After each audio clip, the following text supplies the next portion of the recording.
좋아요, 구독 부탁드려요. 안녕하세요, 소소입니다. 오늘은 웨이브 플랫폼의 그 노드들의 위치에 대한 비주얼화된 사진이 올라왔어요. 이 트위터에 누가 올렸고요. 재밌었던 거는 일본에 노드가 2개나 있다는 거, 그 외에 브라질에도 하나 있고 유럽 쪽에 생각보다 꽤 많더라고요. 이 웨이브가 근데 러시아 건데 생각보다 러시아에 있는 노드들의 숫자는 그렇게 많지는 않은 것 같고요. 미국과 유럽이 많다는 점이 좀 독특했습니다.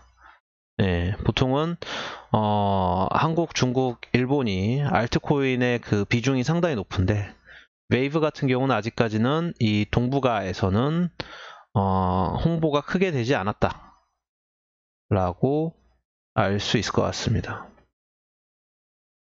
자, 그 다음에 검찰이 ICO 개발업체 전수조사를 하겠다는 이야기가 있습니다. 그래서 얘네들이 이 ICO 업체들이 제대로 일을 하는지, 돈을 횡령을 하지 않았나, 개발비를, 이거에 대해서 수사를 하겠다는데, 아니 근데 저는 이게 되게 짜증났던 게, 여기 일부 수사 검사는 가상화폐가 대한민국의 적이라는 의지로 수사에 임하고 있다 라고 전했다. 대한민국의 적은 원래 주적은 북한 아닙니까? 그래서 솔직히 이 기사를 보고 되게 좀 허탈했어요. ICO에 대한 법을 제대로 국회에서 넘겨주질 않는데 무슨 근거로 지금 수사를 하고 뭘 하겠다는 건지. ICO나 저희가 있는 암호화폐는 무법지대예요.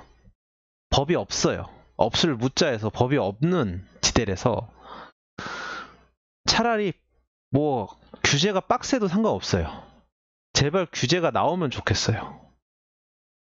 개인적으로 저도 너무 힘들고요.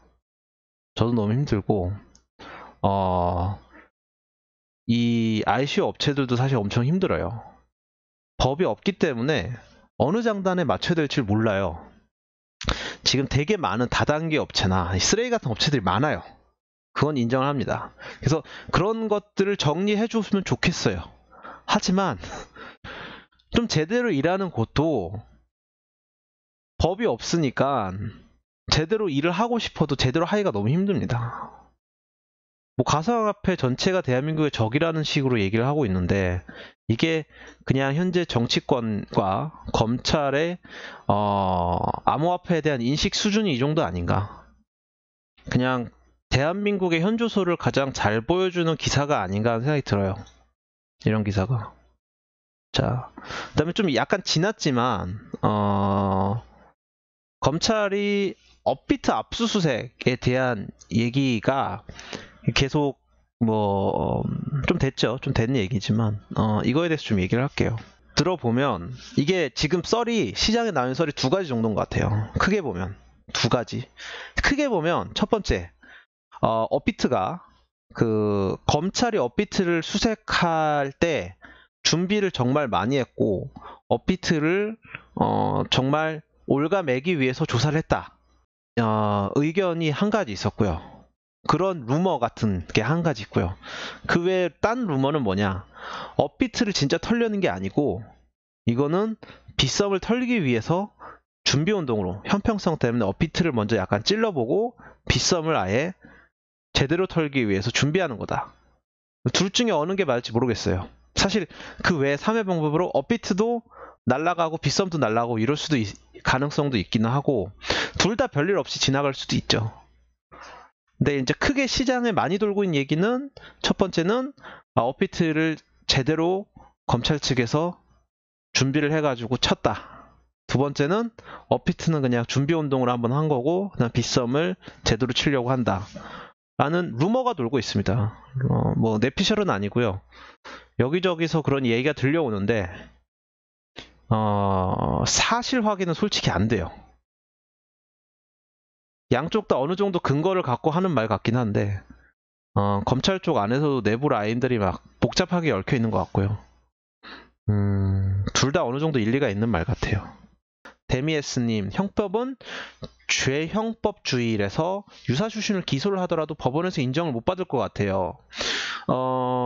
그럴 수도 있을 것 같아요. 그럴 수도 있을 것 같은데, 일단 거래소에 대해서는 검찰이 잡고 있는 거는 험해도, 그러니까 자정거래인 거죠. 실제로 거래소에서 거래가 일어나지 않은 거를 부풀리기 위해서 거래한 것처럼 만든 거를 좀 조사를 하는 것 같고요. ICO에 대해서는 돈을 모은 거를 가지고 지금 문제 삼는 것 같지는 않아요. 만약 조사를 하더라도 모은 돈을 어떤 식으로 유용했냐, 이거를 가지고 개발에 썼냐, 아니면 이걸 가지고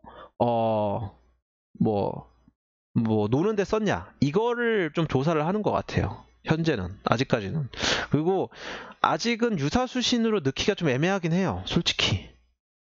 그런 문제는 있습니다. 그래서 저도 유사수신이 지금 문제될 거라 생각하지는 않은데, 근데 만약에 좀 그런 게 있어요.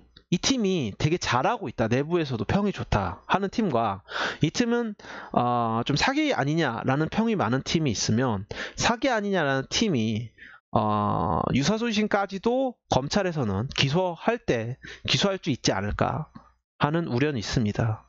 그래서 외부 평판에 항상 신경을 써서 투자를 하시길 바라요. 퀀텀은 X86 엔터프라이즈 버전 발표했는데 가격 미동이 없네요. 회복 가능이 없을까요? 패트릭이 좀 중간에 지금 팀이 약간 조직력이 좀 떨어진 것 같긴 해요. 내부 문제가 있는 건지 뭔지는 잘 모르겠는데 파벌 싸움이 좀 있을 수도 있고요. 좀 팀이 커졌기 때문에. 그렇긴 한데 퀀텀 팀 자체가 가격적으로 희망이 없다, 이렇게 생각하지는 않아요. 예, 코어 플랫폼이기 때문에 항상 일정 이상의 그 포텐셜이 있다고 보면 됩니다. 이오스 재구매하신 이유가 궁금합니다. 이오스를 왜 재구매 안 할 이유는 제 영상을 보시면 항상 제가 그 워닝 사인에 그게 나와 있어요. 비트, 이더, 그리고 이오스 외에 5% 이상 가능하면 투자하지 마세요 라고 돼 있어요. 즉 저는 이오스를 작년 언제부터 밀었었지? 작년 10월? 한국에 상장이 안 돼 있을 때, 그때가 얼마였지? 3달러 정도서부터 이오스를 밀었던 주일에서, 물론 중간중간에 사고 파는 건 있지만 이오스 자체의 포텐셜 자체는 아직도 믿고 있습니다. 단지 장단점을 얘기한다고 해서 그거는 본인이 판단하는 건데, 저는 이제 이오스 장단점은 항상 똑같이 얘기해요. 장점은 속도가 빠르다. 그 다음에 어쨌든 수수료가 조건부로 공짜일 수 있다. 단점은 C++이 요즘 젊은 개발자들이 들어오기가 쉽지가 않다. 그러니까 얘네들이 자잘한 버그가 많다. 이 정도가 장단점이에요. 그게 시장에 어떻게 영향을 미칠지는 잘 모르겠어요. 에어드롭 때문에 그래도 가격적으로는 메리트가 있지 않을까 하는 게 저의 일관된 주장이었기 때문에, 이오스가 가격이 떨어지면 당연히 좀 더 사는 거고, 이오스가 가격이 올라서 너무 과매수 같으면 좀 파는 거고, 그냥 그렇게 왔다 갔다 하는 겁니다. 네. 마켓이 좋지 않아 블록체인에 대한 믿음이 점점 사라져가는데 이 사항을 어떻게 보시나요, 소소님은? 마켓이 좋지 않은 건 사실입니다. 마켓이 좋지 않은 건 사실이지만 이 시장에 대한 믿음은 저는 흔들리진 않아요. 저 자신 흔들리진 않고, 저는 작년 11월 때의 상승장을 한번 겪었었고요. 작년 3월, 4월, 5월의 상승장은 좀 겪진 않았어요. 근데 그러한 상승장, 작년 연말 혹은 작년 3, 4, 5월의 상승장이 앞으로 최소한 두세 번 이상은 더 올 거다라는 게 제 개인적인 생각이고요. 네. 그거는 뭐 제 개인적 의견이기 때문에 그건 참고만 하세요. 빅골 51% 공격이 있었다고. 예. 51% 공격을 당했죠. 이게 사실은 저희가 어떻게 보면 외면하고 있던 현실 중에 하나인데, 이론적으로는 51%의 해시 파워를 가지면 비트코인 골드 뿐만 아니라 비트코인이나 이더리움도 마찬가지로 이런 식으로 그 장부 조작이 가능합니다. 장부 조작으로 해킹을 할 수가 있어요. 자기 마음대로. 근데 그런 일이 현재까지 일어나지 않고 있었던 것은 이제 비트코인이나 이더리움의 해시 파워가 워낙 거대했고, 그거를 51% 이상 먹기 위해서는 엄청난 자원 리소스를 넣어야 됐고, 비트코인 캐시도 마찬가지예요. POW의 한계 중에 하나인데, 이런 51% 공격을 당하면 그 문제가 51%의 해시 파워를 얻기 위해서 투자한 돈이 있잖아요. 그 돈을 어떻게 보면 다 날리는 거예요. 왜냐하면 비트코인이나 이더리움이 51% 공격을 당해서 이런 식으로 만약에 해킹을 당했다면, 그러면 가격이 엄청나게 가격이 떨어지기 때문에 그런 문제가 생기는데, 비트코인 골드는 어떻게 보면 해시 파워가 상대적으로 적었던 것 같아요. 그래서 이걸 인출해서 파는 게 좀 더 수익이 높다고 생각했을 수는 있고요. 그래서 이런 일이 일어난 것 같고, 개인적으로 안타깝습니다. 예, 안타깝고, POW의 한계를 다시 보여준 어떤 모델이지 않나. 물론 쿼크체인 같은 경우는 POW지만 51% 공격을 자기네들이 다른 방식으로 막겠다라고 얘기를 하고 있는데, 그건 좀 지켜봐야 될 것 같고요. 아무튼 51% 공격이 실제 성공한 건 이번이 첫 사례이기 때문에 이거는 암호화폐 역사에 남을 만한 사건인 것 같긴 합니다. 6월 규제안이 겁납니다. 거래소 폐지 문서도 나온다고 하더라고요. 글쎄요, 제가 생각하기에 대부분의 분들이 여기에 동의를 할 텐데, 거래소 폐지는 사실상 힘들고요. 가장 확률이 높은 거는 무법인 상황으로 계속 가는 겁니다. 지금 국회에서 사실 정치에 여기 관심이 있는 분들이 코인을 시작하면 상대적으로 정치에 관심이 떨어지는데, 국회의원들의 입장에서 생각을 했을 때 지금 가장 쟁점이 되는 건 코인이 아니에요. 노동법이 지금 제일 쟁점이 되는 거고요. 노동법 때문에 사실 국회가 파행되거나 이럴 수가 있고, 이게 지금 사실 어떻게 보면 제일 중요 아젠다입니다. 코인에 대한 법 제정에 대한 거는 그다지 주요 쟁점이 아니에요, 솔직히.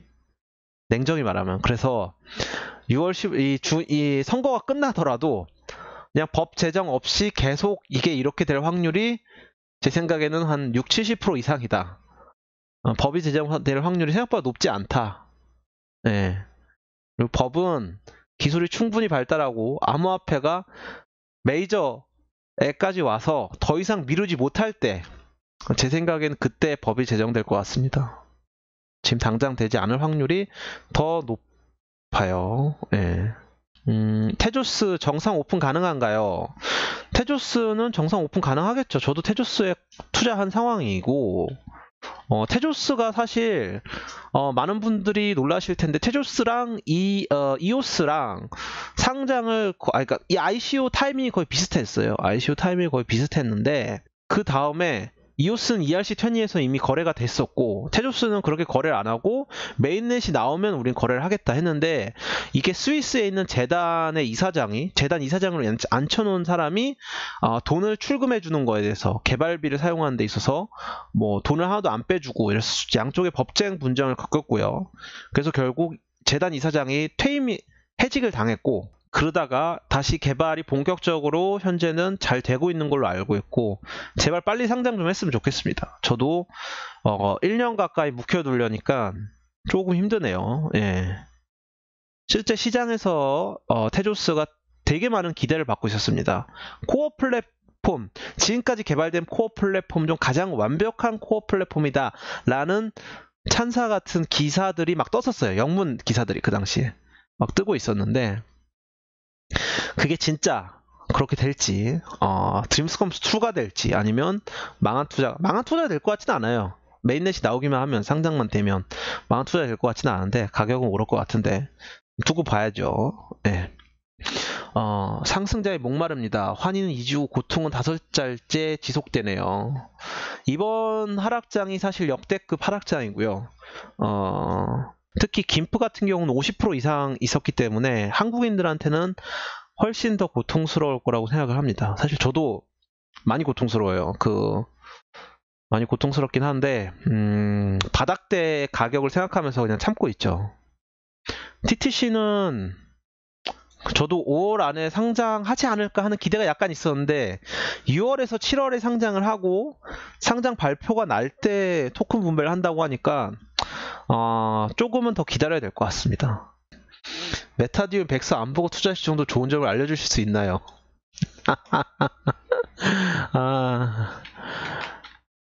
이분들이 제 그 영업 비밀을 다 뜯어가려고 하시는데 여기 보시엔 리키셀 둘 다 있네요. 펜부시에. 그 다음에 로저버 있죠. 로저버 있고 그 다음에 파트너들 보세요. 투자한 곳들 코넥틱, FBG, 해시드, GBIC, 캐네틱, 블루, BCC, LP캐피탈, 블록워터. 펜부시가 왜 안 보이지? 펜부시가 파트너에 지금 안 올라와 있네요. 펜부시가 어드바이저 있으면 투자를 했을 텐데 펜부시가 파트너 이름이 안 올라와 있네 아직. 그 다음에 투자한 이유는 하나예요. 코인플러그 때문에. 테크니컬 파트너 코인플러그인데 코인플러그가 어떤 회사냐? 이렇게 VC 투자를 검색을 하시면 한국 회사 같은 경우는 VC 쪽에서 얼마 투자를 받았는지가 나와요. 코인플러그는 블록체인 기술 기반의 금융 화폐 거래소 분야의 웹사이트 형태로 온라인 중개하는 회사인데, 예? 근데 2013년에 세워졌어요, 여러분. 2013년부터 블록체인 관련된 일을 하던 회사가 한국에 몇 개나 있었는 줄 아세요? 5개가 안 됩니다. 그런 회사가 그러니까 프라이빗 체인 쪽 일을 하거나 아니면 자기네들 개인 지갑이나 이런 일을 하던 회사가 퍼블릭 체인을 하는 거예요. 근데 2014년, 14년, 15년, 16년, 17년, 18년 6년 동안 업계에 있었어요. 6년 동안. 이런 업체가 퍼블릭을 하는데 여기 투자를 안 하면 바보겠죠. 연차가 이렇게 오래 있는 회사가 몇 개 없어요, 여러분. 코빗이 4.9년입니다, 여러분. 제일 오래된. 위쇼는 정보가 없었는데 어떤 계기로 영상을 찍으신 거예요? 덕분에 많이들 감사하고 있습니다.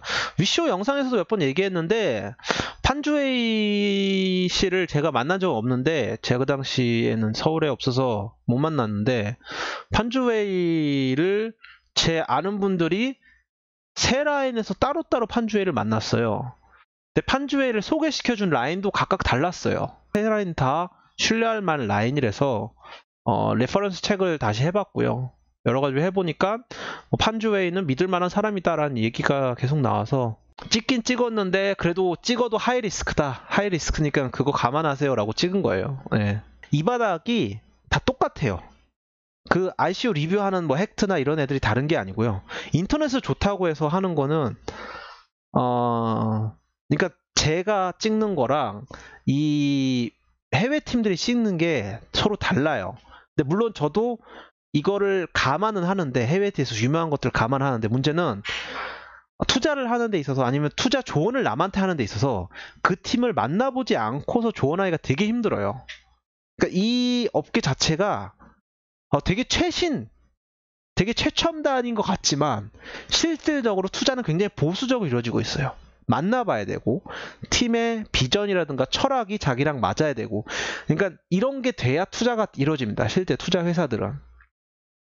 그리고 실질적으로 유튜버들도 그래서 방송을 하지 않을 때 되게 많이 돌아다녀요. 돌아다니고 그 팀들을 만나요.